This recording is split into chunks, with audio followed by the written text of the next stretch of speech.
Oke. Tadi sampai di mana ya, Yin ya? Elbow kali ya?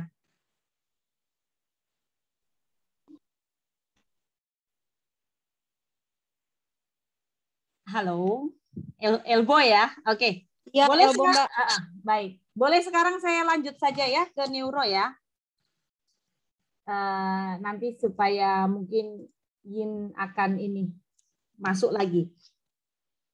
Oke, teman-teman udah bisa ngelihat untuk PPT saya? Ya, Mbak. Jelas terlihat. Oke, baik.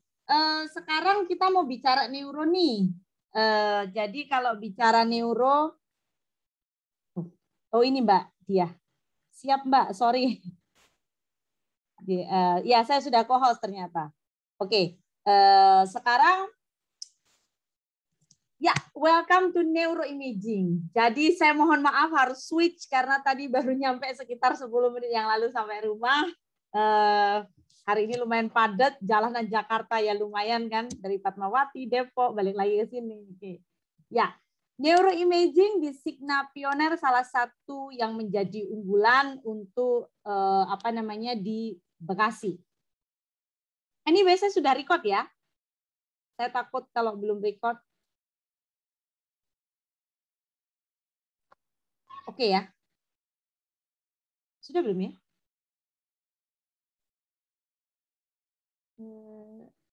Yes. Oke. Ya. Sekarang konsen kita untuk neuro itu bagaimana? Kan itu yang terpenting di sini.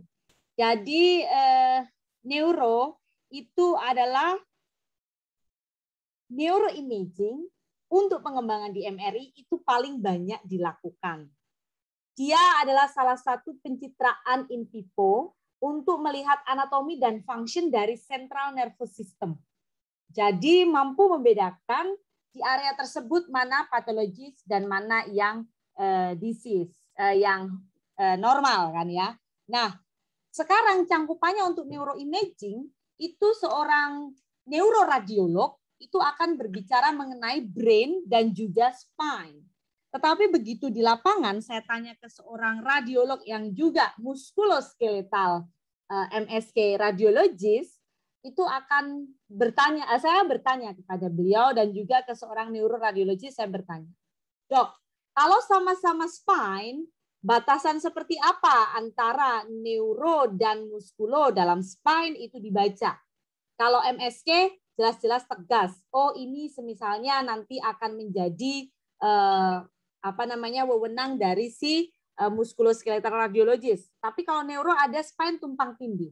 Nah, dari kedua dokter tersebut mengatakan dari kedua dokter tersebut mengatakan sama atasan gitu kalau nanya. Mas Eko, Mas Puji boleh di mute ya, di mute. Oke, baik, biar siap. Nggak tumpang tindih, sorry. Oke.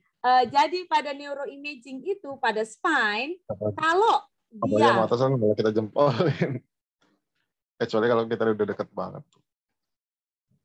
Kayak misalnya udah sering ngobrol ini. Hai Mas Eko. Udah di mute itu. belum? Yes. Oke. Maaf, sorry. Ya, tolong di mute ya. Oke. Nah, sekarang kalau kita bicara mengenai spine, kalau bicara untuk non-traumatic klinis seperti tumor, terus vascular disease, itu biasanya ke arah seorang neuroradiologis. Tetapi kalau seperti traumatik itu akan ke arah muskuloskeletal radiologis. Tapi itu yang akan di lapangan itu mungkin direalisasikan masih akan lama. Sebagai radiografer tugas kita adalah bagaimana menciptakan gambaran neuroimaging untuk MRI itu jadi istimewa. Nah, sekarang baru kita harus tahu concern kita sebagai MR technologist pada neuroimaging itu seperti apa. Yang jelas yang pertama kita perlu tahu karakter dari neuroimaging. Berbeda approach antara neuro dengan muskuloskeletal. Lalu untuk neuro itu luas sekali, apalagi dalam brain. Contoh MRI brain fokus nerve trigeminal, MRI brain fokus hipofisis, MRI brain fokus di area koklea. misalnya MRI brain fokus untuk melihat temporal lobe. Kalau seperti itu kejadiannya, kita harus melihat klinis dari pasien. Apa request-nya? Biasanya dokter klinikal cuma ngomong, yang penting brain-nya dicek. Lah kalau brain dicek kan luas sekali di MRI. Masalahnya, setiap tempat hipokampus akan berbeda approach-nya dengan hipofise. Hipofise akan berbeda approach-nya dengan nervus trigeminal. Nervus trigeminal akan berbeda fokusnya kalau dia stroke. Stroke akan berbeda fokusnya kalau dia tumor. Jadi kita perlu tahu untuk neuro ini kedalaman kita, interview kepada pasien, minta konfirmasi. Contoh, saya mau MRI brain, minta semisalnya, jarang sih kalau dari nanti di rumah sakit teman-teman tiba-tiba permintaan MRI brain langsung gitu ya, atas permintaan sendiri. Saya mau pusing-pusing MRI brain gitu jarang. Tetapi biasanya ada klinisnya. Tapi kalau memang ada kejadian seperti itu, tanyakan sakitnya kayak apa. Sakitnya sebelah, pusingnya kayak apa. Berkala atau tidak, pusingnya sejak kapan. Apakah ada riwayat trauma? Nah itu harus ditanyakan. Yang ketiga, kita perlu tahu protokol apa yang akan digunakan. Protokol itu nggak hanya sebatas protokol saja. Saya mau pakai protokol brain karena mau MRI brain. Tapi kalau udah bicara neuroimaging, itu ada yang namanya comprehensive protokol. Artinya, kalau kita mau stroke, itu akan beda ceritanya dengan tumor. Padahal sama-sama di kepala. Mungkin kalau muskuloskeletal, tumor dengan yang injury, trauma, bedanya cuma dikasih DWI. Tetapi pada neuroimaging itu sedikit kompleks. Pendekatannya berbeda. Kita juga harus memprovide untuk edukasi kepada pasien. Sebenarnya kalau neuro nggak pusing-pusing amat untuk edukasi. Orang pasiennya masuk ke dalam MRI, koilnya sudah bagus, khusus koilnya seperti itu, terus tinggal di-scan. Koilnya juga sudah biasanya untuk MRI brain, koil itu adalah sistem tertinggi dari sistem MRI yang dipunya. Jadi jangan kaget kalau nanti gambar neuro Anda akan bagus. Karena salah satu unggulan 3 Tesla di neuro. Diciptakan lebih tinggi daripada 3 Tesla, 7 Tesla untuk siapa? Neuro research. Karena memang kompleksitasnya itu ada di neuro. Lalu, untuk preparation, khususnya pada pasien kontras seperti biasa, harus dilakukan untuk laboratorium. Harus dicek. Dan pasien untuk positioning, that's easy, neuro, cuma satu, pokoknya dimasukin kepalanya di coil tersebut, pertengahan isocenter, scan. Nggak ribet kayak muskuloskeletal, yang harus menggunakan semisalnya flex coil, nanti kalau tumornya harus besar seperti apa, itu nggak ribet mungkin. Nah, neuro itu kalau bicara pasien positioning, itu paling gampang. Apalagi coil selection dan placement-nya. Jelas paling gampang. Nah, itu yang perlu kita ketahui mengenai neuro. Tetapi kita perlu tahu ada challenge di sini. Challenge-nya apa? Neuro butuh DWI. DWI, diffusion weighted imaging, adalah salah satu pulse sequence yang paling fundamental dan yang paling jujur untuk menunjukkan restrictive diffusion, khususnya pada neuro. Neuro di brain dengan neuroimaging di spine itu sebenarnya sama saja. Bedanya kalau di spine itu panjang dan sempit. Kalau di brain itu kita bisa lihat ya kayak gambaran otak. DWI adalah satu challenge, khususnya kita 3 Tesla. Kemarin kita sudah tahu semakin tinggi Teslanya, susceptibility semakin besar. Nah itu juga harus kita consider. Motion, meski tidak terlalu banyak motionnya seperti abdominal dan di tempat yang tidak nyaman seperti muskuloskeletal, ataupun karena gerak nafas, motion pada MRI kepala, sekali kepalanya gerak, ambiar yang lain. Nah, itu perlu kita tahu juga. Jadi perlu difiksasi dengan bagus. Parallel imaging. Kita tidak membutuhkan waktu neuro yang lama. Makanya kita adjust challenge-nya untuk parallel imaging. Tapi kalau kita semakin tinggi memberikan acceleration turbofaktor yang semakin tinggi, ya pusing juga lah kita kalau harus dikasih parallel imaging terus-menerus. Dan neuroimaging biasanya adalah the latest software yang dipunya di satu MRI itu. Jadi jangan kaget kalau nanti yang paling banyak softwarenya ada di MRI. Karena advanced teknik untuk MRI neuroimaging jauh lebih kompleks ketimbang yang lain. Serta kadang-kadang karena semakin banyak advanced teknologinya, nanti akan ada new late software tadi seperti Magic gitu kan.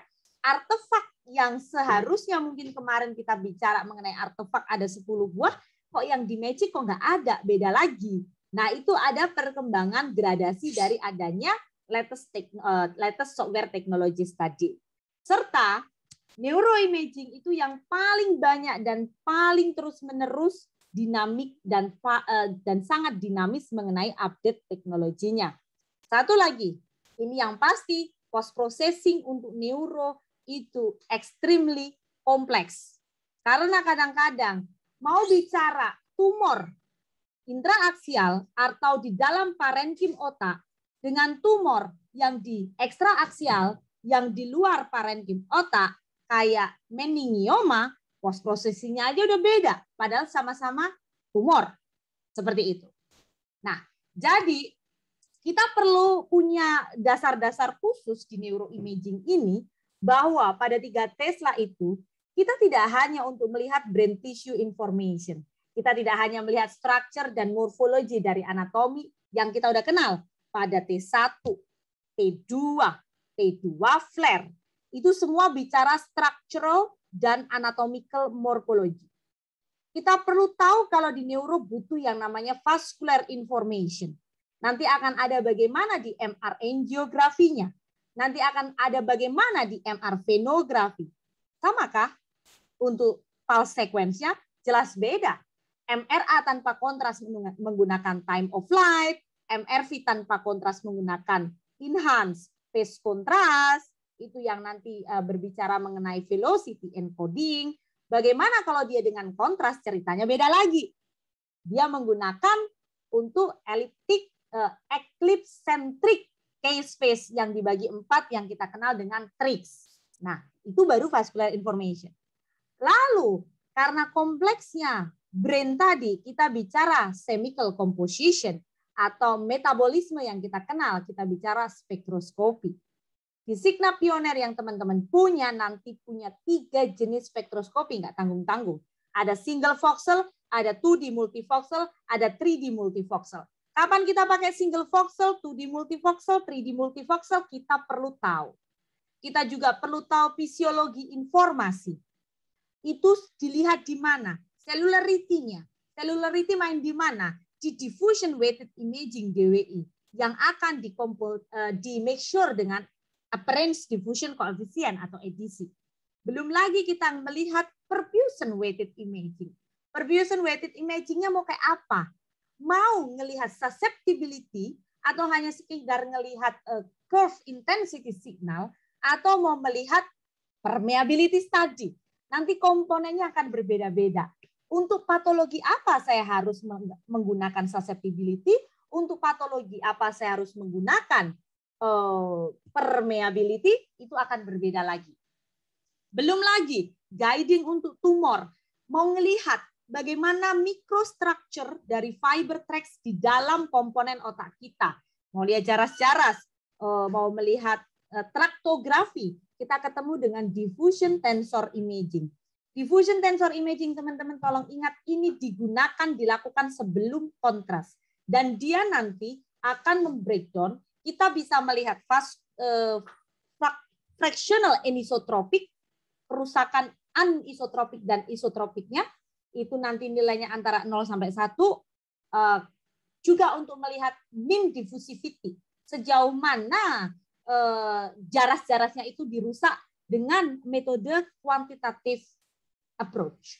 Oke, sedangkan di sebelah sini, ini kita bicara mengenai all about perfusion. Kalau kita bicara yang ini, 3D ASL. 3D ASL itu arterial spin labeling. Ini kita hanya mampu melihat cerebral blood flow saja, berarti ini tanpa menggunakan kontras. Atau kontrasnya memanfaatkan proton-proton dari dalam tubuh kita atau endogenous proton. Nah, sedangkan pada DSC, Dynamic Susceptibility Contrast, ini untuk melihat cerebral blood flow yang tadi bisa digunakan tanpa kontras, tetapi ada 3 tambahan komponen yang lain yang tidak bisa dilihat tanpa kontras.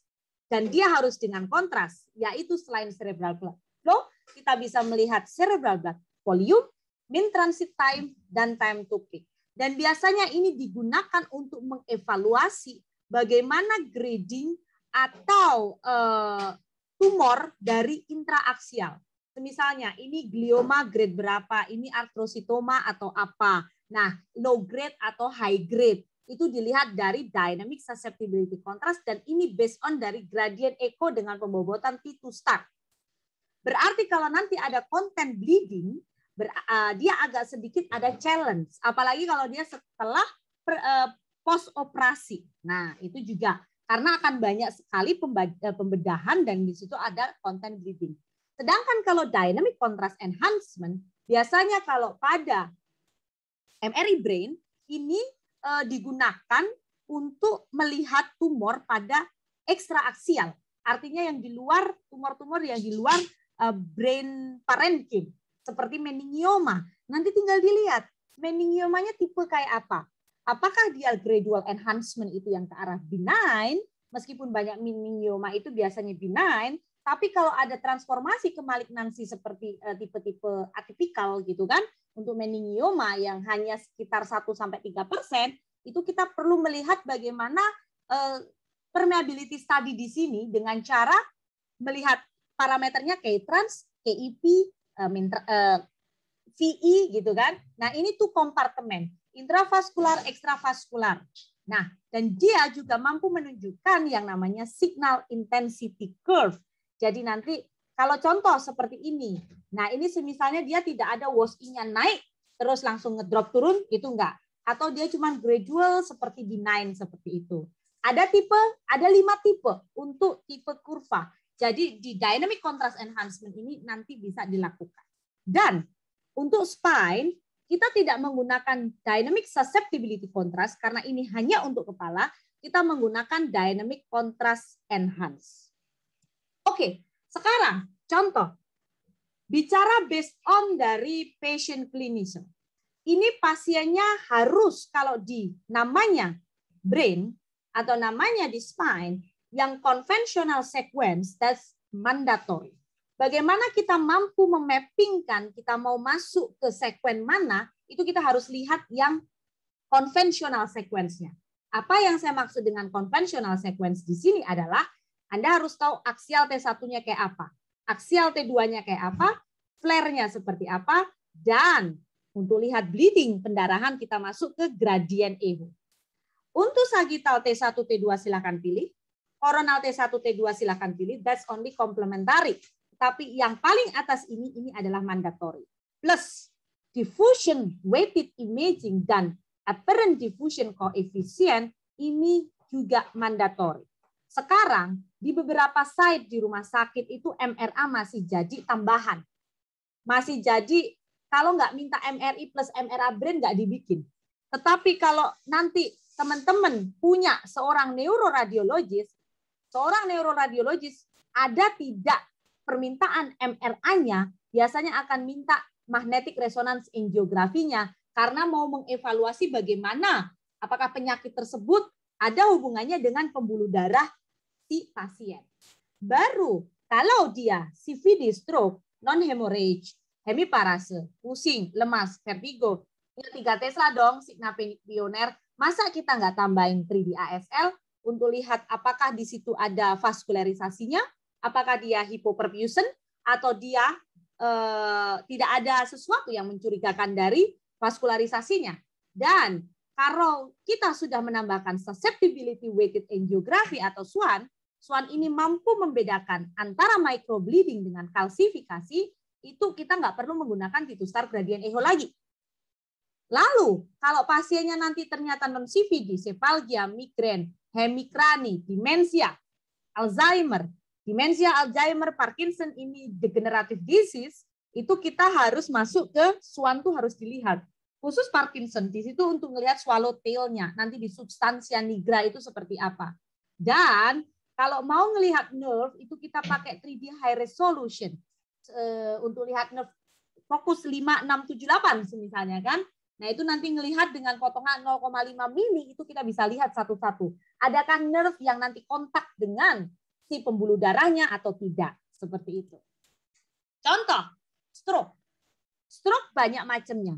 Mau hiperakut, akut, subakut, late akut, itu tergantung bagaimana visualisasi dari masing-masing protokol. Tapi stroke tidak boleh ditinggalkan dari DWI. Jelas dong? DWI untuk melihat apakah di sini ada restricted diffusion. Nanti akan dikompar ke ADC. Kalau memang di sini restricted diffusion dengan hyperintensity signal, maka akan dilihat di sini menjadi hypointensity signal atau dark signal di sini. Kalau dia seperti itu, ternyata di T2 atau T2 flare-nya belum kelihatan hyperintensity signal atau masih samar-samar tidak terlihat. Tetapi begitu kita masuk ke 3D ASL-nya, di sebelah sini ternyata hipoperfusion, teman-teman. Nggak ada flow aliran darah. Begitu kita lakukan MRA, di sini ada oklusi. Sudah jelaslah kita tahu ini hyperakut infarction. Karena kita tanyakan kembali, kapan kejadiannya? Kalau kurang lebih dari 6 jam atau wake up stroke, itu biasanya ada di fase ini. Jangan lupa, DWI udah otomatis dengan ADC, tambah flare T2, lalu ditambahi 3D ASL, kita punya pioner dong, dan juga kita punya 3D TOF. Kalau mau ngelihat apakah ke arah hemorrhage, biasanya kalau seperti ini sih enggak. Kita boleh tambahkan GRE atau SWAN. Sekarang, beda lagi dengan late subacute infarction. Coba perhatikan, pada T2 di sini sudah ada hyperintensity signal. Pada T1 sudah ada hypointensity signal. Pada T2 flare juga di sini sudah ada hyperintensity signal. Yang tadi mungkin belum kelihatan. Sedangkan di sini pada DWI, di sini ada restricted diffusion. Kata-kata restricted diffusion hanya untuk sekuen DWI. Kita nggak bisa ngomong yang warna putih di tempat lain itu restricted diffusion kalau kita tidak bilang di sekuen diffusion. Sedangkan pada GRE nggak ada efeknya. Begitu kita lakukan 3D ASL, malah seolah-olah dia menjadi ada vaskularisasinya berlebih di sini. Kayak dia hyperperfusion. Padahal ini sebenarnya adalah arterial transit artefact.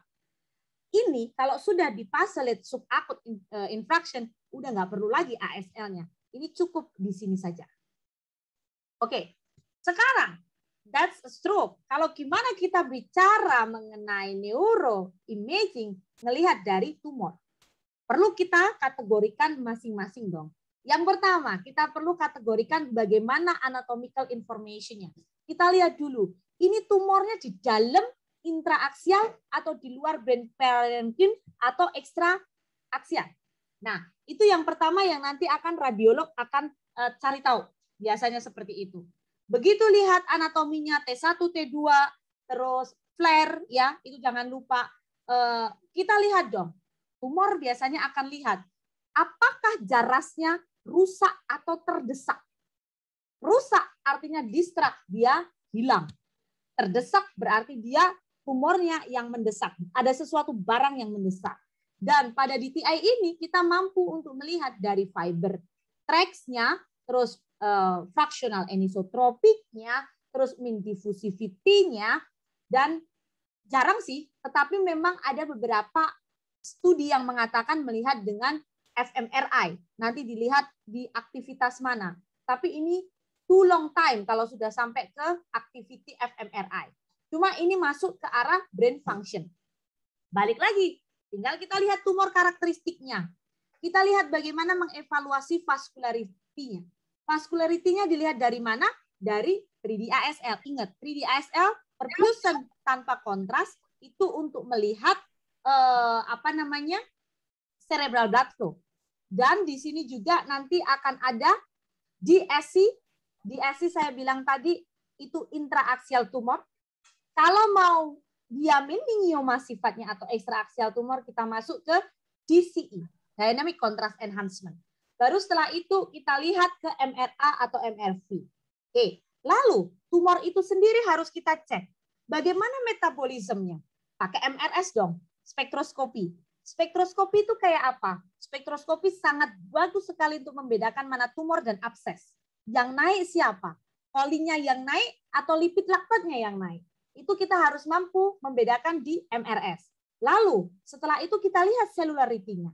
DWI sangat cantik untuk mendukung melihat apakah ada restricted diffusion. Karena kadang-kadang abses juga restricted diffusion. Terus nanti lihat di edisinya juga. Apakah itu nanti bisa membedakan antara high grade atau low grade seperti itu. Dan yang terakhir kita pakai SWAN. SWAN ini bisa mampu membedakan mana yang micro, bleeding dengan kalsifikasi. Kadang-kadang bleedingnya itu tumornya bleeding atau tidak.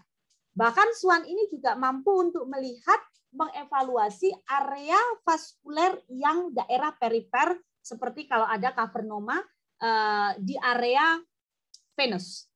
Oke, yang mungkin di MRV ataupun MRA itu tidak terlihat. Jadi pada brain tumor, a comprehensive protocol solution dan quantitative information itu sesuatu yang sangat penting. Apalagi kita punya 3 Tesla, jangan cuma dikasih T1, T2, flare, kontras, T1, T2 doang. Ya, kita harus mampu mendifferentiate bagaimana mampu menunjukkan diagnosa informasinya jauh lebih bagus. Oke. Selain itu, teman-teman punya yang namanya MAGIC. Mau dipakai silahkan, mau dieksplor juga nggak apa-apa. Yang punya 3 Tesla memang semuanya tidak menggunakan MAGIC, tapi GE dan teman-teman punya salah satu hal yang menarik, MAGIC yang pakai MAGIC di Indonesia 2 secara rutin, yaitu Rumah Sakit Boromius Bandung dan Rumah Sakit Wahidin Makassar. MAGIC, kenapa mereka menggunakan MAGIC? Antrian pasiennya sebanyak sekali. MAGIC adalah magnetic resonance image compilation. Dalam satu kali scan, Anda akan mendapatkan 8 kontras pada single acquisition. Artinya waktunya cuma kurang lebih 5 menit. Teman-teman sudah mendapatkan T1, T2 proton density, T1 flare, T2 flare, PSIR, STIR, double inversion recovery. Perhatikan kalau semua sekuen ini based on dari fast spin echo. Tidak mungkin kita dapat di sini gradient echo. Tidak mungkin di sini saya dapat DWI. Tetapi kita bisa compile yang khususnya konvensional MRI tadi menjadi satu kali scan. Dan ini digunakan penggunaannya untuk fast screening.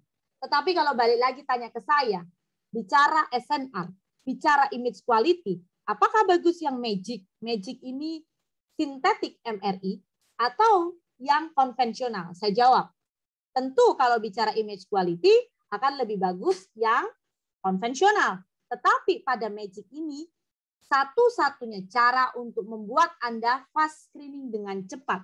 Tidak menurunkan, gambar resolusi mungkin agak sedikit decrease, tetapi informasi diagnostiknya masih acceptable. Dan itu banyak sekali jurnal-jurnal yang mengatakan itu di seluruh dunia. Bahkan di Boromius, Bandung, dan juga Wahidin menggunakan dan tidak ada masalah. Di sana pun juga ada neuroradiologisnya. Bahkan maestro-maestro yang di mereka itu untuk neuroradiologisnya. Jadi tergantung bagaimana pendekatan radiologisnya nanti untuk menggunakan protokol yang kita punya. Dan nggak cuma 8 kontras gambar yang kita punya di MAGIC, kalau ada research tertentu atau Anda mau membuat satu penelitian, mau sekolah lagi, mau melihat bagaimana quantification pada area brain, MAGIC menyediakan hal itu. Kita lihat teman-teman ini. Yang bagian atas ini adalah yang sintetik. Yang bagian atas ini adalah yang konvensional. Sedangkan yang bawah ini adalah yang sintetik atau MAGIC. Looks like nggak terlalu beda-beda jauh kan? 3 Tesla untuk image quality MAGIC the best. Kalau bicara di 1,5 Tesla bisa MAGIC, yes bisa. Tapi saya agak sedikit punya kendala untuk mendapatkan image yang hampir lumayan bagus di semua kontras. Biasanya mungkin kita akan challenge di T2 flare. Nah, nanti paling ditambahin T2 flare itu kalau di MAGIC cenderung terlihat lebih sensitif. Jadi semuanya kayak banyak hyper intensity signal.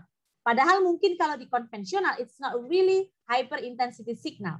Jadi kita perlu scan ulang satu aja flare. That is okay. Anda mau gunakan coronal flare atau mau gunakan axial flare, that doesn't matter. Silakan saja yang mana. Dan ini dia yang saya bilang tadi, kalau mau melihat quantification, ini kita bisa lihat quantification-nya pada T1 mapping quantification, T2 mapping quantification dari masing-masing area yang mau kita lihat. Jadi MAGIC is very useful untuk 3 Tesla biasanya. Dan jangan takut, seluruh dunia menggunakan MAGIC, sudah banyak jurnal-jurnal, teman-teman juga bisa search, itu banyak yang sintetik MRI itu sudah dapat digunakan untuk klinis sehari-hari pada neuroimaging protokol. Jadi tidak ada pengurangan informasi diagnostik. Kalau tujuannya saya ingin mempercepat workflow saya, lebih efektif karena pasien ngantri banyak, MAGIC is solution. Oke, back to MAGIC, kita kembali ke DWI sekarang. DWI, diffusion weighted imaging. Teman-teman sudah tahu kalau DWI pada kepala B-value 100. 1000. Sebelum B-value 1000 ada yang namanya fondasi dari B-value 0 sampai 100 B-value itu harus diambil dulu. Salah satu, mau B-value 0, B-value 50, B-value 100, terserah. Tapi biasanya nanti saya akan create B-value 50. Itu sudah automatically. Automatically akan ada apparent diffusion coefficient. Dan automatically ada exponential apparent diffusion coefficient. Mungkin bagi beberapa radiologis, mungkin yang untuk exponential edisi itu belum terlalu familiar. Tetapi untuk neuroradiologis ini sudah dipertimbangkan untuk dilihat. Jadi kalau B-value 1000 ini, itu adalah untuk lihat restricted diffusion-nya. Ini ADC-nya. Kalau ADC sangat membantu dalam diagnosa stroke. Kalau seperti ini dia di sini ada restricted, ternyata di sini malah ada seperti udemanya, udem di sini ya, di sini malah hipo. Nah ini bisa jadi tumor, ya. Dan di edisi eksponensial edisinya ini juga menjadi hipo. Jadi ada 4 gambaran di DWI yang teman-teman nanti perlu tahu hal tersebut. Sekarang, apa yang perlu kita tahu mengenai DWI? Kita harus tahu bagaimana susceptibility dan distortionnya pada DWI.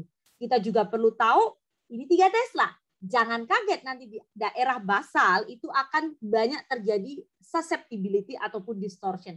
Tapi kita punya cara bagaimana nanti menanggulingannya. Nah sekarang kita melihat yang namanya SNR, signal to noise ratio. Nah, untuk melihat signal to noise ratio, ini kita perlu lihat bagaimana resolusi dari gambaran DWI-nya yang ada related dengan resolution di sini. Serta gambaran DWI yang bagus pada fondasi B-value-nya dan juga B-value 1000-nya akan memberikan ADC image yang komprehensif juga gambarannya. Jadi ini satu kesatuan yang betul-betul harus dilihat secara komprehensif. Sekali lagi kalau tiba-tiba teman-teman di sini mau melihat kalau di EPA, Echoplanar Imaging DWI itu biasanya ada susceptibility. Tapi kan teman-teman punya yang DWI dengan propeller. DWI dengan propeller ini mampu menghilangkan susceptibility artefak. Tetapi tidak ada makan siang yang gratis. Kalau pada ekoplanar DWI yang konvensional, ini waktu hanya 1 menit atau under 1 menit. Di sini kita sampai scan-nya 3 menit. Kenapa? Karena kita menggunakan FSE propeller dengan K-space radial trajectory. Dan perhatikan background-nya di sini dia kayak radial, muter. Nah, ini image gambarannya jauh lebih bagus yang konvensional. Tetapi susceptibility-nya di sini hilang. Jadi sekiranya ada tumor di area sini, ada restricted diffusion. Tetapi di sini juga kok kayaknya ada restricted diffusion. Is it a pathologist or susceptibility artifact? Anda bisa gunakan propeller untuk cari jawabannya. Ya, jadi kita perlu tahu hal tersebut. Oh ternyata memang yang restricted diffusion hanya di area sini, di sini tidak ada restricted diffusion. Oke, sekarang masih sama yang ini, lihat ada artefak, ini tanpa artefak, Oke, berarti di sini memang ada sedikit restricted diffusion. Nah, DWI dalam karirnya dalam eksistensinya sebagai sekuen di brain itu kan sangat dominan. Jadi dikembangkanlah riset kalau ada satu area patologis yang masih kita sulit untuk mendapatkan gambar DWI yang secara maksimal, kita bisa menggunakan small FOV yang kita katakan DWI-nya ini dengan fokus, field of view optimized and constrained undistorted single shot. Ini memang sudah didesain dari sononya, itu phase FOV-nya cuma half of FOV, cuma separuh. Jadi di sini kita bisa melihat restricted diffusion yang bagus. Contoh, ini yang konvensional DWI biasa dalam posisi corona. Ternyata di sini kalau kita lihat fokus DWI dengan slice thickness 2,5 mili, kita bisa melihat restricted diffusion. Ya. Nah, yang ingin saya tonjolkan kepada teman-teman, kalau DWI itu harus teman tapi mesra selamanya dengan ADC. Nggak boleh nampilin DWI-nya doang tanpa ADC. Apalagi kita sudah punya 3 Tesla. Itu udah nggak bisa. Kita perlu membuat satu komprehensif kesatuan dari masing-masing protokol. Jadi kalau di luar sana mungkin teman-teman, teman saya biasa cuma nunjukin DWI-nya doang kok. Lihat dong, MRI-nya apa dulu? 1,5 Tesla mungkin, yang memang tidak provide untuk ADC. Bisa jadi. Karena ADC di zaman dulu itu masih terpisahkan. Harus dibuat manual. Sedangkan sekarang itu sudah menggunakan AI semua kan. Jadi sekarang automatically juga sudah di-create dengan algoritma matematika tertentu dan langsung menjadi automatically. Oke. Nah, sekarang perhatikan di sini kalau pada si ADC-nya tapi ADC dari propeller. Nah, kalau ADC-nya propeller, ya begini jatuhnya. Tidak terlalu cantik. Masih cantik kalau yang DWI EPI punya ADC, gitu ya. Jadi perhatikan pelan-pelan. Kadang kita perlu melihat sekuen yang ini, tapi ini untuk melihat lebih jelas lagi itu untuk sekuen apa. Oke, itu diffusion weighted imaging. Masih sekitar diffusion, tapi ini dengan tensor.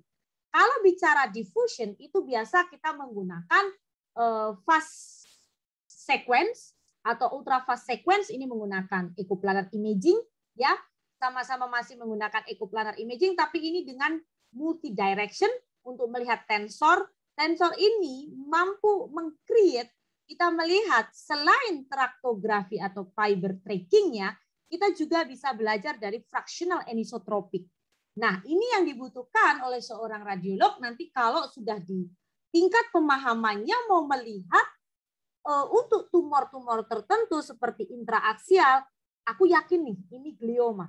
Sebagaimana kerusakannya parahnya udah dilihat MRS yakin, udah pakai perfusion yakin, bisa ditambahkan untuk ditunjukkan ke dokter bedah untuk prognosisnya. Ini loh dok, ternyata fractional anisotropiknya yang memang rusak itu udah digris sampai di 0,1, which is yang paling rusak itu kan 0.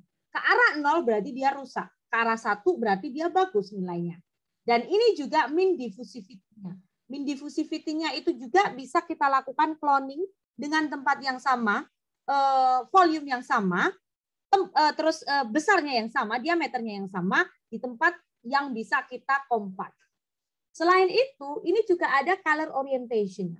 Ini gambar ini nggak cuma sekedar cantik-cantikan doang, ada yang warnanya pink, ada yang warnanya ungu, ada yang warnanya hijau, itu ada maknanya. Maknanya adalah ini orientation-nya. Contoh, yang merah itu berarti jarak dari kanan ke kiri, itu sudah global, internasional, atau kiri ke kanan. Tetapi pada saat dia menjadi hijau, mungkin dia berseberangan sama si biru. Tinggal kita lihat biru, itu di area mana yang mau dilihatnya. Nah, nanti ke arah kedepannya, bedah saraf mungkin sudah minta yang aneh-aneh, seperti track yang ke arah mana. Nah, kita perlu gunakan DTI. Dan satu lagi, DTI digunakan sebelum kontras. Oke, contoh. Ini ada satu kasus. Ini dokter spesialis neuroradiologis di Indonesia, di Surabaya. Pada saat itu beliau 2016 pergi ke Austria untuk mengikuti salah satu konferensi neuroimaging. Suatu saat setelah beliau pulang, telepon saya. Nike, kemarin saya di sana ditunjukkan yang cantik-cantik ada kayak DPI. Boleh dong dibikinin, saya mau lihat kuantitatifnya. Nah, pasiennya beliau ini kebetulan sudah memang pakai 3 Tesla, tapi pakai 3 Teslanya yang lama ya, MR750W, itu sama-sama 70 cm juga. Nah, dia 65 tahun, laki-laki, headache sebelah doang gitu ya, kadang headache, kadang enggak gitulah, dan kesakitan daerah abdominalnya, hemipares pula kan ya, sudah dilakukan perfusion dan sudah dilakukan spektroskopi dan yakin glioblastoma. Nah, cuma beliau pengen tahu, aku mau ngelihat dari DTI-nya dong. Berarti karena ini sudah dilakukan sebelumnya, otomatis harus jangka waktu tertentu supaya kontrasnya hilang, kita gunakan DTI. DTI karena ini masih zaman lama, maka pada saat Dr. Sri Andriani minta tolong ke saya, itu masih 8 menit 37 dengan direction waktu itu beliau minta 64 direction. Sekarang kalau untuk brain, kita karena brain itu kompleks, minimal kita pakai 25 direction. Ternyata begitu kita lakukan penelitian ini, ternyata fractional anisotropiknya betul ini rusak. Di area yang ada tumor rusak. Nah, kalau di fractional anisotropik ini yang kecil, kalau yang mean diffusivity yang rusak itu yang besar. Seperti itu. Dan begitu dilakukan traktografinya, dia nggak terdesak, tapi distrak. Nah ini benar-benar rusak. Ternyata dimakan oleh tumor ini. Otomatis kalau ini balik ke dokter spesialis bedah saraf, saya ngelakuin operasi nggak ya kalau tumornya udah seperti ini? Nah itu bisa menjadi pertimbangan nanti. Bagaimana ke depannya untuk dilakukan treatment-treatment tertentu. Oke, ini juga dilihat kan bolong di area sini. Jadi result yang bisa disampaikan dari DTI, apalagi nanti kalau ada neuroradiologis di situ, itu berani mampu mengatakan kualitatif dan kuantitatif assessment. Kualitatif kita lihat bagaimana melihat fiber tracks-nya, tetapi kuantitatifnya kita melihat bagaimana nilai dari fractional anisotropiknya dan juga mean diffusivity-nya. Well, balik lagi ke perfusion. Mohon maaf ya, neuroimaging agak sedikit banyak. Oke, sekarang kita bicara perfusion. Perfusion kita tahu itu kita mau meng-capture bagaimana perjalanan dari si arterial terus ke arah kapilari terus ke arah venous. Biasanya dengan menggunakan kontras yang kita tahu kan kayak CT perfusion. Kita mau menangkap flow-nya, jalannya seperti itu. Jadi yang dibawa tadi itu seperti apa? Oke, sekarang apa sih yang menarik dari MRI perfusion itu kan? Kita bisa mengevaluasi bagaimana stroke, terus TIA, stenosis, ataupun ada penyakit cerebrovaskular yang lain. Kita juga kalau untuk tumor, mampu untuk memonitoring terapi dari tumor itu, follow up-nya gimana, udah bagus apa belum. Terus kalau memang dari tumor itu sendiri, grading berapa untuk mengevaluasi kan. Lalu bagaimana kita mengakses dari neurodegenerative disease-nya, dan juga membedakan antara tumor dan infeksi atau abses gitu. Well, beberapa penelitian untuk perfusion itu untuk epilepsi dan Alzheimer disease serta psikiatri disorder. Tapi ini kalau di lapangan saya belum terlalu banyak menemui. Kalau ditanya ke saya yang saya banyak temui yang 4 di atas ini. Itu banyak sekali khususnya neuroradiologis itu menggunakan MR perfusion. Jadi kalau di kepala udah dengan kontras biasanya nggak ada namanya kontras biasa. Apalagi udah punya 3 Tesla. Jadi kalaupun masih belajar untuk melihat perfusion, tolong digunakan aja cara kita lakukan perfusion gitu. Otomatis nanti dipakai atau tidak raw datanya, kalau kita masih pemula nih, setidaknya kita udah punya. Jadi pada saat kita melakukan kontras, kita udah tahu kita mau perfusion yang seperti apa. Karena perfusion itu hanya butuh waktu kurang dari 2 menit. Jadi setelah itu kita lakukan kontras biasa, nggak ada masalah. Nah, MR perfusion itu kita perlu tahu metodenya secara garis besar. Kalau yang tanpa kontras, yang kita memanfaatkan proton-proton dalam tubuh kita atau endogenous contrast, yang kita sebut dengan tidak ada suntikan dari luar, itu kita menggunakan 3D arterial spin labeling. Tetapi kalau kita menggunakan exogenous contrast media, jadi kita ada tambahan gadolinium di kontras, itu kita bisa punya 2 hal. Ada dynamic susceptibility contrast dan dynamic contrast enhance. Sekali lagi, ini dalam lingkup neuroimaging. Bicara lingkup yang lain, itu akan berbeda. Oke, sekarang kita bicara mengenai 3D ASL atau arterial spin labeling. Arterial spin labeling itu adalah kita membuat satu perfusion tapi tanpa kontras. Balik lagi sebagai radiologis, sebagai radiografer nih ya, nanti MR technologist yang kita lihat itu hanya area whole brain-nya. Dan whole brain itu di sini ada yang namanya otak kecil atau cerebellum. Batas bawah untuk ASL nggak boleh kepotong yang namanya cerebellum. Batas atasnya I really don't care gitu ya. Saya nggak ada masalah Anda kepotong di bagian atas selama itu nggak ada tumornya. Tetapi kalau kita batas atasnya bagus tapi cerebellumnya kepotong separuh, ada di sini namanya aktivitas post labeling delay. Menggunakan pseudo arterial spin labeling, GE salah satu pioner di sini itu ada namanya post labeling delay itu dilakukan di area karotik teman-teman. Jadi sedikit ke bawah dari si otak kecil ke bawah itu kan ada karotis. Kita itu melakukan labeling activity. Labeling activity itu proton-proton yang mau masuk darah ya, proton darah yang dalam arteri kita yang mau masuk ke arah Z atau ke arah atas, ke arah brain tissue, itu akan dikode, di labeling. Nah, pada saat semisal harusnya sama-sama normal, ketibaan. Waktu tiba proton itu sampai di area brain tissue kita, itu kan bisa bareng-bareng. Harusnya seragam, mapping gambarannya. Tapi kalau salah satu ada yang ngalamin keterlambatan karena mungkin ada stenosis di area vaskulernya, di daerah karotik, atau di circus Willis-nya ada sesuatu gangguan, otomatis dia mau datangnya itu ngantri dulu masuknya si proton-proton itu. Yang sebelah kanan, jalan tol yang sebelah kanan, karena kan kalau vaskuler ada dua ya pemasoknya kan kanan kiri, itu sudah bagus di sana, sudah tiba duluan. Yang di sini dia masih ngantri mau tiba. Otomatis kadang-kadang di situ menyebabkan hipoperfusion. Kurang lebih seperti itu analoginya. Dan sebagai MR technologist, 3D ASL positioning, that's very critical aspect that we have to consider. Jadi, kalau kita mau melakukan 3D ASL, itu enggak boleh miring-miring kepalanya. Harus lurus straight. Kalau kepalanya peang, diganjel. Karena pada saat Anda melakukan sedikit miring begitu, otomatis kita nggak tahu di dalam positioning dari si vaskuler kita bagaimana. Dan takutnya itu the result itu tidak valid. Jadi mengkalkulasinya itu tidak tepat pada saat di area yang kanan kirinya. Nah, itu saja yang jadi problemnya. Dan kita juga harus nggak boleh asal masukin post label delay. Ini lihat cangkupannya dari atas sampai bawah, whole brain ini harus kena. Kalau anak-anak dengan orang dewasa, dengan orang tua, flow masuknya proton tadi pada aliran darah ke kepala kan beda kecepatannya. Itu yang namanya post label delay yang harus kita hafal di usia-usia tertentu ini, kita masukkan nilainya sekian. Paling gampang ngapalinya itu kalau usia 40 sampai 50, biasanya orang stroke itu kan biasanya di area-area itu. Transition area 40 sampai 50 tuh.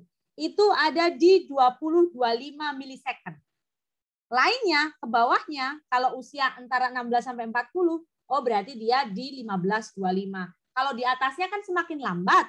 Kalau semakin lambat, kita turbonya semakin tinggi. Berarti kita kasih milisecondnya semakin besar. Otomatis ini ada pengaruh terhadap waktu. Ya, gitu. Oke, jadi klinikalnya bagaimana kita bisa masukkan 3D ASL yang tanpa kontras? Contoh, di diffusionnya kita nggak lihat abnormality. So far oke, nggak ada restricted diffusion. Di TOF-nya, di T2 sama flare-nya mungkin masih oke-oke aja. Tapi di 3D MRA, time of flight-nya, itu di area sebelah kanan itu sepi pembuluh darahnya. Beda dengan sebelah kiri. Pasien ini biasa-biasa aja. Usia 45 tahun, saya scan sendiri ini. Dia ngomong, kepalaku tuh pusing. Saya scan di 1,5 Tesla. Ternyata di 1,5 Tesla ini nggak terlalu kelihatan. Karena alirannya sangat lambat. Lalu saya ganti mesin di 3 Tesla. Begitu di 3 Tesla, itu bisa kelihatan sangat bagus sekali. Meski memang dia slow banget kan. Nah, ternyata ASL-nya kita scan. Ada namanya hypoperfusion di sini.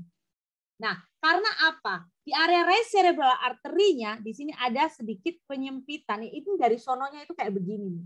Nah, berarti ini kolateralnya masih bagus. So far dia masih oke, ngomong masih oke, cuman kadang sering pusing gitu saja dia bilang.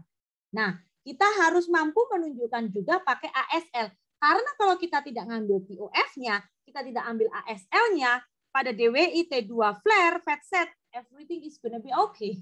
Nggak ada kelihatan kelainan apapun. Tapi kalau kita mampu memasukkan comprehensive protokol, setidaknya akan tampak sesuatu informasi diagnosa yang bisa diberikan. Atau contoh lain, pasien ini tidak bisa menggunakan kontras karena terbentur mungkin BPJS atau mungkin karena memang ada sesuatu kontraindikasi dalam tubuhnya. Pada T2 flare ini itu kelihatan ada pendesakan ke area sini.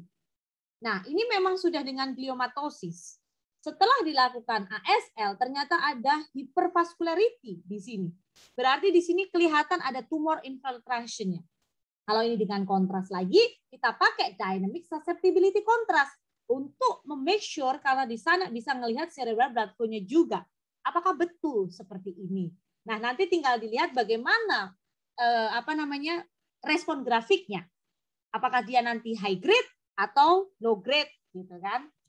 Oke. Setelah itu, spektroskopi. Spektroskopi tidak tergantung pada penggunaan setelah atau sebelum kontras.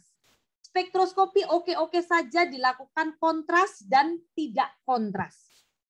Hanya saja pada kontras, kalau untuk melihat tumor batasannya lebih tegas karena ada enhancement. Tetapi tidak ada pengaruh sama sekali terhadap hasil spektroskopi. Jadi yang namanya spektroskopi bisa dilakukan meskipun tanpa kontras. Jadi seperti ini dilihat ASL-nya ternyata ada hypervascularity, dilakukan spektroskopi ternyata choline-nya tinggi. Choline biasanya ke arah malignansi. Kalau lipid letaknya yang naik biasanya ke arah abses atau jaringan nekrotik seperti itu. Nah, itu ada correlating-nya. Oke. While itu ASL, sekarang kita bicara dynamic susceptibility contrast. Kalau ASL tadi hanya mampu mengindikasi relatif cerebral blood flow, tetapi pada dengan kontras dia mampu menunjukkan cerebral blood volume, mean transit time, dan time to peak. Nah, ini nanti akan sangat bagus untuk lihat evaluated pada stroke, kalau minta kontras kondisi stroke, ya harusnya pakai ini. Gitu ya. Tapi kalau tidak dengan kontras pasiennya stroke, nggak ada masalah juga. Kita bisa menggunakan ASL. Nggak usah pusing. Gitu. Atau juga permintaan memang tumor dan untuk melihat bagaimana antara nekrosis radiasi atau karena current brain tumornya, ini juga bagus sekali. Oke. Dynamic susceptibility contrast hanya digunakan pada brain. Jadi kalau tanya MRI perfusion pada muskuloskeletal itu apa? Nah, itu nggak mungkin dynamic susceptibility contrast. Itu berarti kita menggunakan dynamic yang lain, perfusion yang lain, bukan dengan yang ini. Karena yang dynamic susceptibility contrast ini based on pada gradient EHO echoplanar imaging dengan pembobotan T2 star. Dia temporal resolution-nya yang mau dikejar. Ya, dan ini harus meliputi seluruh si brain dan kurang lebih nggak boleh lebih dari 2 menit pengambilan gambarnya karena time is critical di dynamic susceptibility contrast. Nah, kalau lihat yang acquisition dengan baik atau normal itu seperti ini. Oke, based on wash in, wash out-nya bagus, tidak ada kerusakan di sini karena tidak ada brain blood barrier-nya yang rusak. Jadi dia bisa wash out-nya terus naik hampir setinggi dengan kesan pertamanya. Ini. Bagaimana mean transit time-nya? Ini di sini volume-nya dan segala macam. Tetapi kalau kita injeksinya terlalu cepat, ada yang namanya premature contrast injection, kita nggak ada baseline-nya. Otomatis langsung begini, lalu seperti ini. Kadang-kadang ini jadi reject. Cuma kalau pada premature contrast enhance, kontras ini kita masih bisa memanipulasi pada post processingnya dengan men-skip nilai pada dasar awal supaya kita bisa dapatkan bayang-bayang lah seolah-olah ada baseline-nya. Hanya kalau Anda telat dalam penyuntikannya atau premature acquisition termination, telat kedatangannya gitu ya, otomatis ini kita nggak bisa lakukan apa-apa. Well, oke. Nah, sehingga dynamic susceptibility contrast time is critical. Ya, kita perlu melakukan fokus betul-betul pada kontras yang ini, dynamic contrast susceptibility. Dan kalau kita premature contrast injection masih oke. Kita bisa lakukan modification. Kadang-kadang juga hampir sama. Kalau kita sudah lakukan modifikasi itu oke kok, nggak ada sesuatu yang kita udah perbaiki gitu lah ya. Dan kalau dia termination ya no solution, kecuali ulang lagi gitu. Oke, nanti post processingnya itu ada pada ready view. Bisa masuk ke brain stat arterial input function atau ke gamma variated fit.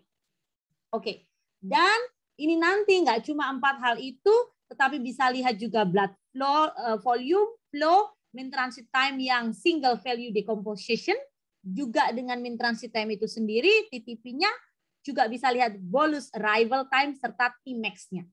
Jadi nanti kalau ada dokter nanya jurnal ini seperti ini, bagaimana yang lihatnya? Nah, kita bisa tunjukkan seperti ini. Oke, next adalah dynamic contrast enhanced MR perfusion. Ini berbeda dengan yang tadi. Ini menggunakan T1 gradient echo. Jadi kita pakai FSPGR. Biasanya digunakan tidak hanya pada brain dan spinal cord kalau di neuroimaging, tapi di muskuloskeletal, di abdominal, di breast, di tempat yang lain. Karena ini sebenarnya teknik ini sudah zaman dulu, tetapi ini dikombine dengan menggunakan permeability study, ya. Nah, quantitative analysis dari dynamic contrast enhancement dia based on dari pharmacokinetic modeling. Dia menggunakan 2 compartment. Kalau di DSC tadi cuma dia melihat susceptibility-nya seperti apa 1 compartment. Tetapi pada DCIF kita melihat bagaimana respon terhadap intravascular space dan extravascular extracellular space. Di sini akan melihat bagaimana non-invasive approach untuk membantu nih. Ada angiogenesisnya enggak di area situ. Leakage-nya bagaimana? Kebocorannya bagaimana? Jadi yang kita katakan wash in di sini adalah nilai kuantitatif pada K-trans, nanti yang wash out itu pada nilai kuantitatif pada KEP, gitu ya. Nah, ini yang nanti akan dinilai. Sedangkan VE ini adalah indikator dari extravascular extracellular space, sedangkan VP ini jarang sekali sih dipakai, biasanya pada sentral. Ini indikasinya berbeda dengan dynamic susceptibility contrast. Ini adalah khusus untuk permeability study. Nanti selain itu juga akan didapatkan dengan yang namanya signal intensity curve. Ini ya, ada 5 tipe intensity signal. Yang pertama kalau dia tidak ada respon, tidak ada kerusakan, normal, everything okay, no enhancement.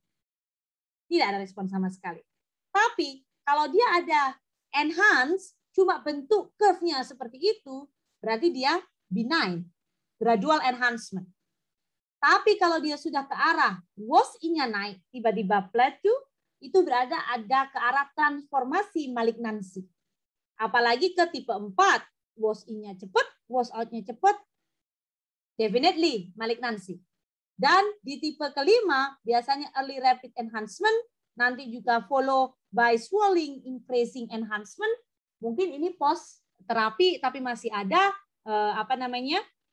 sisa-sisanya. Nah, itu juga dilihat bagaimana karakternya. Oke, post processingnya kalau pada DSC tadi pada ready view, tetapi pada DCE pada Gen IQ. Nanti berarti kita kalau pada neuroimaging itu masuknya berarti di brain. Pada spine masuknya di general. Gitu kan ya.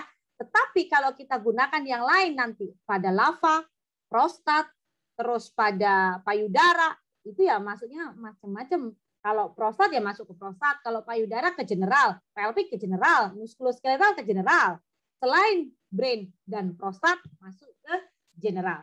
Karena itu bisa dilakukan kuantitatif parameter dengan pendekatan permeability studies. Well, the last but not least, ini adalah MR spektroskopi. Spektroskopi kalau normal kita tahu yang namanya Hunter angle. 45 degree terhadap kolin, kreatin, NAA. Setiap masing-masing organ pada kepala dengan yang tempat yang lain itu metabolismenya berbeda. Tetapi pada kepala, pada brain ini yang kita punya markernya. Lipid laktat, NAA, kreatin, kolin biasanya peak yang paling besar, peaknya yang paling tinggi adalah NAA, kreatin, dan kolin itu 3 besar seperti ini. Kalau ada perubahan dari grafiknya tidak seperti ini, indikasi tidak normal. Nanti tinggal dilihat yang naik apanya, baru di sini akan dilihat ke arah mana. Apakah tumor, apakah abses, seperti itu ya, itu bisa dilihat. Nah, fundamental konsep dari MRS sebenarnya hampir sama dengan proton biasa yang kita lakukan pada MRI, menggunakan frekuensi Larmor juga pada si metabolismenya itu. Dan nanti akan ada apakah butuh spektroskopi dengan TI rendah atau TI tinggi. TI rendah dan TI tinggi itu bedanya hanya mampu menampilkan peak-nya itu kalau yang saya bilang tadi long spektra atau yang puncak-puncak tinggi seperti NAA, kreatin, kolin itu pada TI 35 atau TI 144 it's okay, kelihatan yang paling mencolok. Tetapi pada short TI seperti myoinositol, glutamin, glutamat gitu ya, glukos dengan number dari per 4 million yang berbeda itu di TI 35 mungkin dia lebih strong karena kita melihatnya jauh lebih dekat seperti itu. Tetapi sebenarnya dalam penerapannya itu enggak terlalu banyak perbedaannya sih seperti itu. Oke, sekarang single voxel dilemanya kita harus scan 2 kali. Oke ya, pada single voxel harus 2 kali. Tetapi nanti kalau kita bicara pada multivoxel itu kita bisa memberikan beberapa kali, cuma sekali doang, tapi kita dapat beberapa voxel. Kalau di Bekasi aja punya 3 untuk MR spektroskopi, biasanya saya sudah nggak pakai single voxel saya. Biasanya kita sudah pakai multivoxel. Karena single voxel udah lama waktu, kita harus scan lagi gitu ya. Kalau pada multivoxel, kita lebih dapat jangkauannya lebih bagus. Nah, ini single voxel dan ini multivoxel. Itu nanti teman-teman bisa baca perbedaannya seperti apa. Dan ini nanti guideline to assess quality dari spektralnya. Ini kita akan terapkan pada saat kita ada di lapangan. Itu harus misalnya line width-nya pada multivoxel itu harus di bawah 10 atau sama dengan 10. Dengan water suppression-nya mungkin di atas 90%. Nah, itu nanti akan saya tunjukkan di sana. Sekali lagi bahwa MRS adalah suatu teknik yang memberikan informasi dari metabolisme spektral di otak. Dia bukan mandatory MRI, tetapi dia adalah tambahan. Jadi kalau bisa melakukan MRS tanpa flare, T2, T1 percuma. Karena kalau di brain harus saling melengkapi. MRS sangat bagus untuk di brain tumor, jelas. Terus yang pediatric disorder, demyelinating disease, infeksi atau abses, neurogeneratif atau juga epilepsi masih digunakan itu.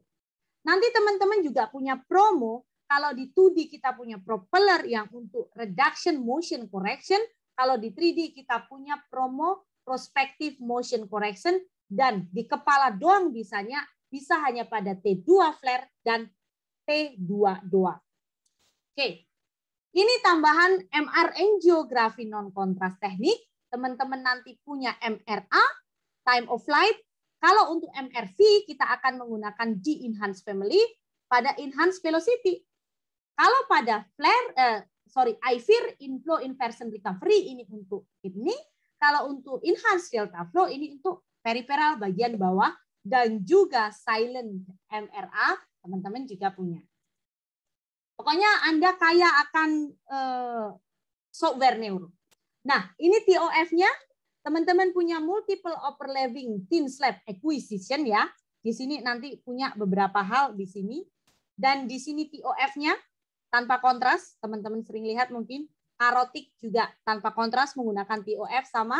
Tetapi pada lihat vena, ini ya, venanya ini, nah ini lihat enhanced velocity. Protokolnya Dr. Terawan itu menggunakan MRI konvensional biasa kepala, tambah MRA TOF, tambah enhanced velocity, tambah 3D ASL. Nah, di sini enhanced velocity-nya. Enhance artinya non-kontras, inherent enhancement. Di sini enhanced velocity ya. Nah, yang teman-teman lakukan sebagai MR technologist, kalau pada vena, nanti masukkan nilai velocity encoding-nya yang tepat, yaitu kurang dari 20, nggak boleh kebanyakan. Kalau nanti kebanyakan, yang flow-nya lebih rendah daripada nilai yang Anda masukkan, nggak ketangkep. Jadi nggak kelihatan bagus. Silence, ini benar-benar nggak ada suaranya teman-teman. Silent ini sangat bagus kalau untuk pasien yang udah tua, dilakukan MRI, MRA, TOF-nya kayak cuma sedikit nggak rame, tapi dilakukan silent, nanti akan kelihatan lebih rame, karena dia lebih sensitif terhadap area periper. Oke, ini yang kontras pada MRA. Kontras ini ada karena kontras detection, menggunakan smart prep atau fluoride reader, dan juga menggunakan case-based filling pada sentrik dan epileptic sentrik, dan juga menggunakan trix. Tapi sekarang kita menggunakan trix aja, karena trix ini itu nanti sudah mampu melihat dari early artery sampai late vein. Nah, ini yang masih lama-lama. Contohnya, fundamentalnya. Jadi kadang-kadang kita kalau kita kecepatan, terjadi ringing artefak. Tapi kalau optimal, bagus. Tapi kalau kelambatan, venanya terkontaminasi, udah nggak dapat arteri. Kalau pakai trix, nggak usah takut, saya kehilangan momen di early artery. Karena begitu trix kita suntik, semua akan mencangkup apa adanya. Enaknya seperti itu, kalau software kita banyak. Jadi tinggal seperti ini aja. Suntik seret, kita scan. Udah diem, dia akan dapat merekonstruksi apa adanya seperti ini. Tinggal nanti kita gunakan satu-satu. Oke, Anda juga ada tambahan QuantiBrain. QuantiBrain ini automatic labeling untuk melihat visualisasi dan volumetric. Ya, kita menggunakan 3D T1 dan T2 flare, minimal slice-nya 3 mili. Tapi saya lebih memilih 2D. Nah, ini nanti bisa mengakses dari wave meter volume, gray meter volume, whole brain volume, dan CSF volume. Oke, nah ini nanti seperti ini ya kelihatannya. Nanti akan nilainya di sini akan ada intracranial volume-nya berapa, berarti ini semua whole volume dari otak, wave meternya berapa, terus gray meter berapa, dan cerebral spinal fluid-nya berapa juga ada di sini. Selain itu, dia juga mampu mensegmentation dari wave meter hyperintensity. Jadi ini kayak follow up. Dulu aku punya lesi di sini. Nah, nanti kalau lesinya yang warna kuning, berarti dia yang dulu pernah ada, sekarang masih ada. Tetapi yang warna hijau, sekarang sudah hilang ternyata. Dan yang warna pink, ternyata ada tumbuh lesi yang baru. Nah, ini bisa juga. Dan ini tidak menggunakan kontras. Oke, jadi teman-teman, neuroimaging protokol depend on klinisnya dari pasien. Anatominya di mana? Mau kontras atau non-kontras. Dan harus menggunakan konvensional teknik sebelum Anda bergeser ke advanced teknik. Neuroimaging adalah salah satu MRI yang sangat cepat perkembangannya yang kita harus konsen betul. Ini tambahan saja pada spine, fat suppression teknik. Kalau kita sudah frustasi menggunakan fat set biasa di area-area yang sulit seperti cervical, kita menggunakan Dixon teknik, punya flex dan ideal, ataupun kita menggunakan steer. Dan pada brachial flexus juga kita bisa menggunakan Dixon teknik, ideal, dan flex. Lihat, tidak ada kegagalan inhomogeneity-nya di area sini. Dan kita juga bisa menggunakan 3D Cube T2. Serta untuk DWI kita menggunakan fokus, karena kalau spine itu memang panjang kan dan sempit. Serta DCE pada spine perfusion ini dari Dr. Sri Andriani. Nanti setelah ini saya akan kirimkan linknya yang beliau gunakan, karena ini dari Signa Pioneer juga digunakan, mampu membedakan lesi pada spine dengan dynamic contrast enhance. Contoh yang nomor 4 ini ternyata gradual enhancement, sedangkan yang ROI nomor 2 ini adalah tipe keempat atau ke arah malignansi. Oke teman-teman, seperti itu untuk neuroimaging. Jadi sebelum ada pertanyaan, mungkin saya kembalikan ke Yin. Tadi kepotong ya Yin? Tapi saya tadi lihat kembali video yang recording itu, selesai semua. Tapi kenapa ya it's begitu? It's okay, nggak ada masalah. Saya juga, saya nggak tahu juga tiba-tiba bisa terputus begitu. Tapi ya udah, saya tadi saya lihat kembali recording saya, ada sampai habis. Oke, silahkan dilanjut Yin. Mau dilanjut atau apa? Tadi sampai bris kan kamu, masih ada tambahan lagi nggak? Enggak. Tadi jadi recording itu saya tadi sudah converting, jadi ada semua. Oh ya udah. Oke. Oke teman-teman. Gimana? Ada pertanyaan dokter dan sahabat-sahabat radiografer ini mengenai neuroimaging dan muskuloskeletal? Gimana?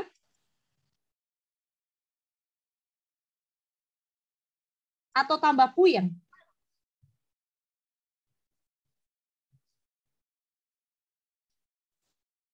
Oke, ini Mas Yusuf ada pertanyaan.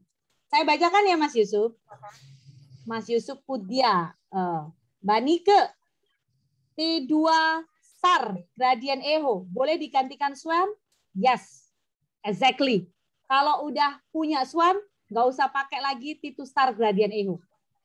Cuma kalau pasien Anda gerak, SWAM pergerakan sedikit, very horrible.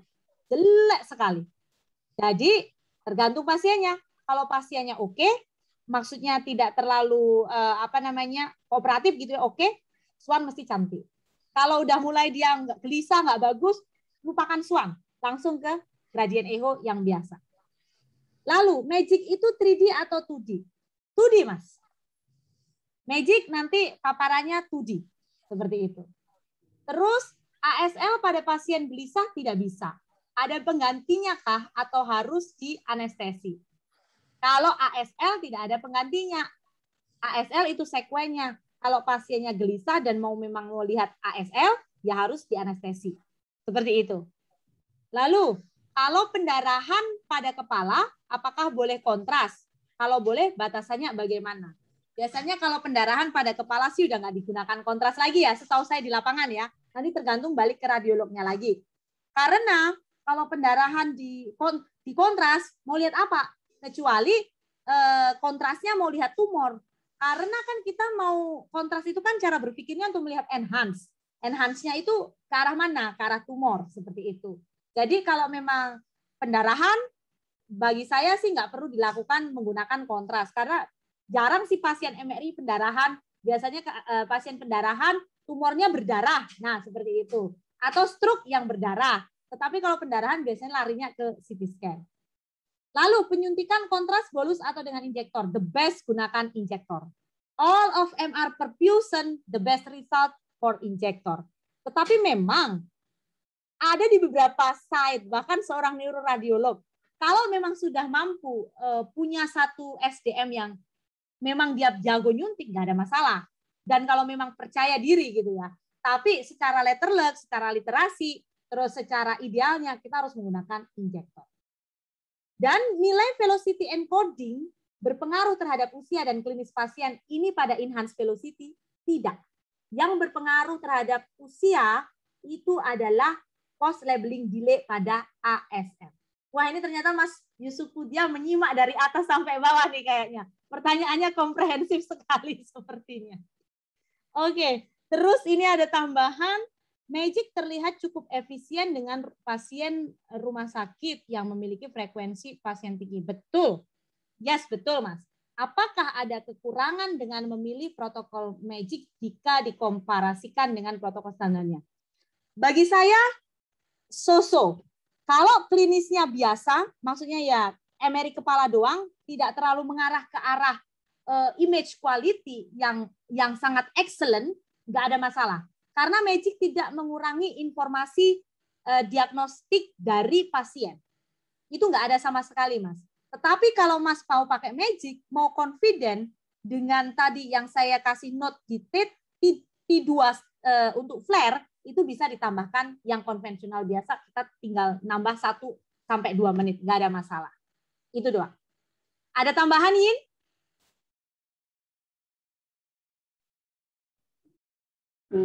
Nggak ada. Ya, cukup. Gimana Mas Kudia sama Mas Novan? Ini tumben dokter siapa? Rita nggak ada? Ya, Dokter Rita hari ini nggak bisa gabung. Oke, siap. Bentrok dengan ujian beliau. Oke. Oke, siap. Berarti nanti harus lihat ininya, materinya ini. Untuk recordingnya. Oke. Ada pertanyaan yang lain, teman-teman? Gimana melihat banyaknya sekuen yang teman-teman punya?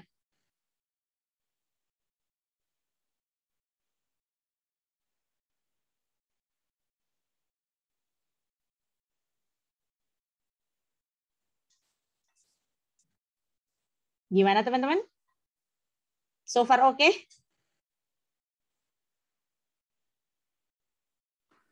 Aku so far oke, Mbak. Pusing, banyak banget sequence-nya. Ya Mbak Suci. Banyak banget ya. Neuroimaging paling banyak di tempat kalian gitu. Oke. Terus ini gimana ini Mas Novan?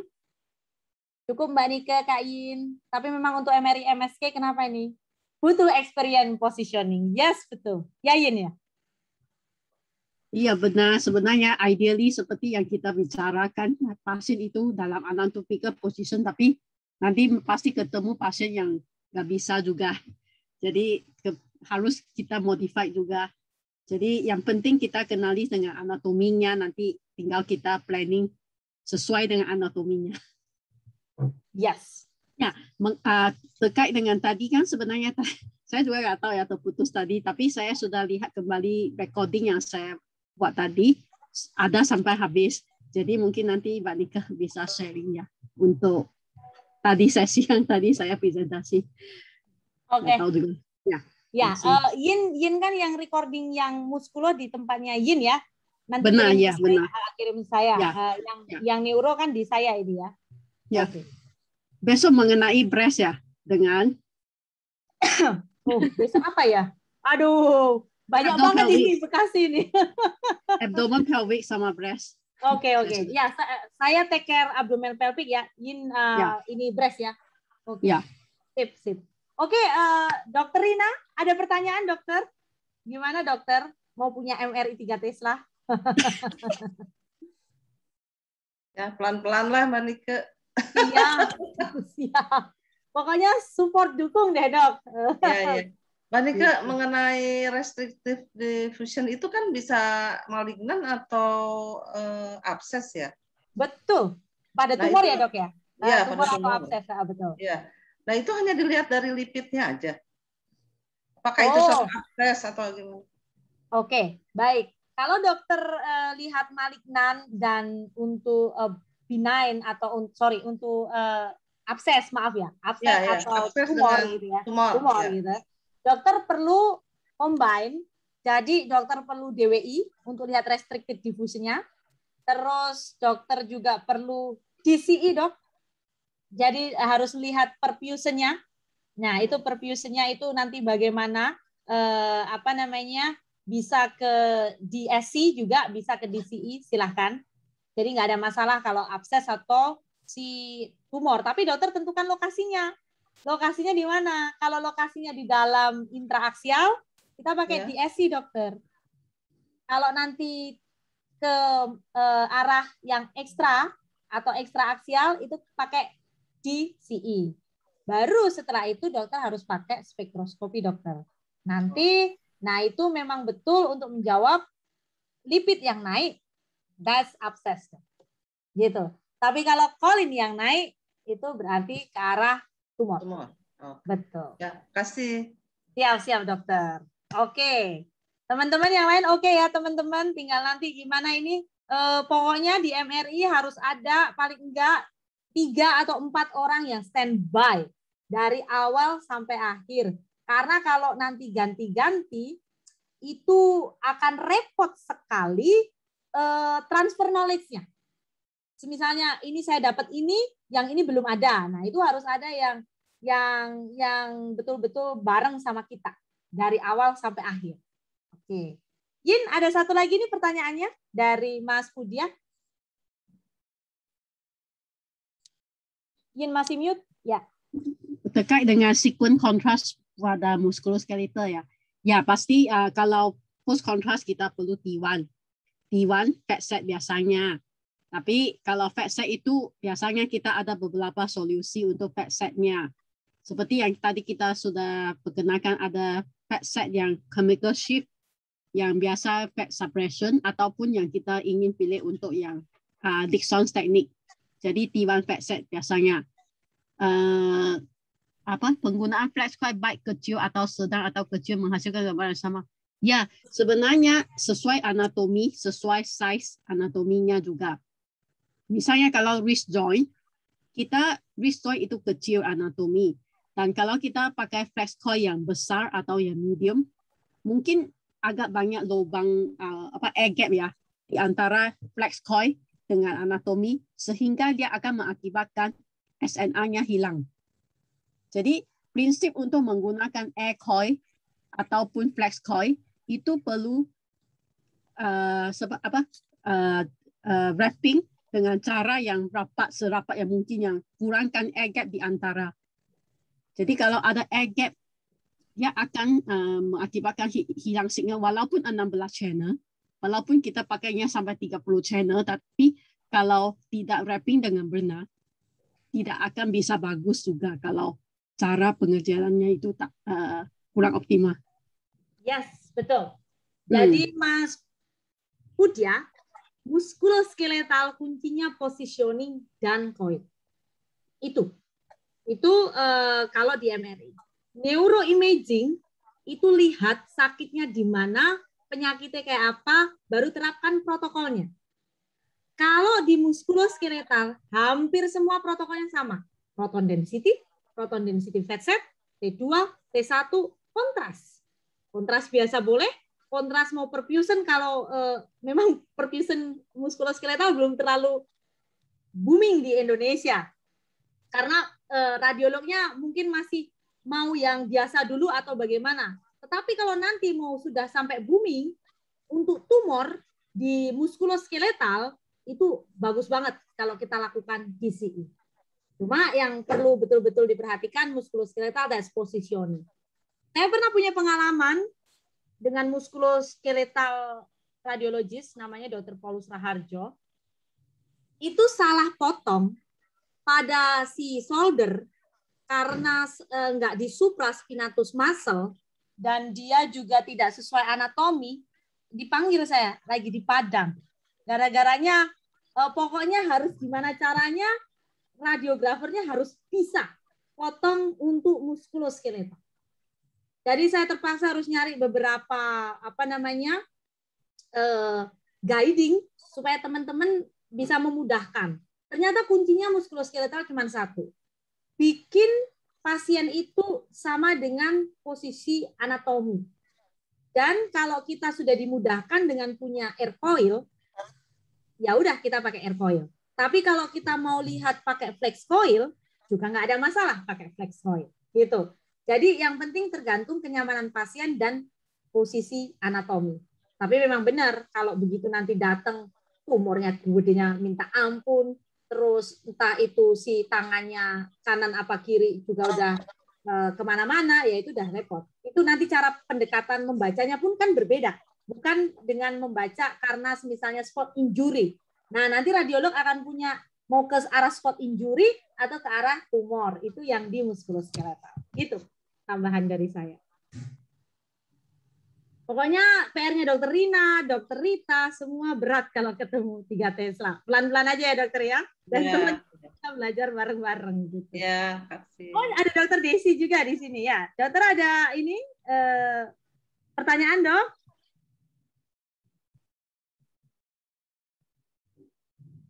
Cukup. Oh cukup, siap. Oke. Ya, udah ya teman-teman. Ada lagi atau udah cukup? Udah setengah 10. Ya. Udah cukup kayaknya, Mbak Nike. Oke, udah cukup. Baik, terima Terima kasih. kasih, Mbak Nike, Mbak In.